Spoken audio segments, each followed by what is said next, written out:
నేను మీతో పాటు పస్కా అనే బలిని నేను ఆచరించాలి అని ఆశతో ఉన్నాను అన్నాడు. అంటే ప్రతి ఒక్కరిని దేవుడు ఎలా ఉండాలని కోరుకుంటాడంటే ఆయన వాక్యమును భుజించేవారుగా, లేదంటే ఆయన పస్కాలో మనం కూడా పాలు పొందేవారుగా ఉండాలంటున్నాడు. చూడండి దేవుని బిడ్డలారా, పస్కా పశువు ఎవరంటే యేసయ్యే. యేసయ్య అంటే వాక్యమే. ఈ వాక్యములో అందరూ కూడా పాలు పొందాలని యేసు ప్రభు యొక్క బలమైన వాంఛ, కోరిక.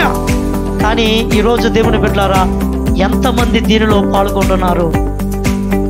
యేసు ప్రభు కాలంలో కూడా ఎందరికో ఈ వాక్యము వెదజల్లబడినప్పుడు ఈ సత్యాన్ని ఎందరో స్వీకరించక లెక్కింపశక్యము కాని జన సమూహం అంతా కూడా ఎందులో ఉన్నారనుకున్నారు? 5 రొట్టెలు 2 చిన్న చేపలు ఆ భోజన కార్యక్రమాల్లో ఉన్నారు. కానీ జీవం కలిగిన వాక్యాహారములో వాళ్ళు పాలు పొందడానికి వాళ్ళకి ఆసక్తి లేదు.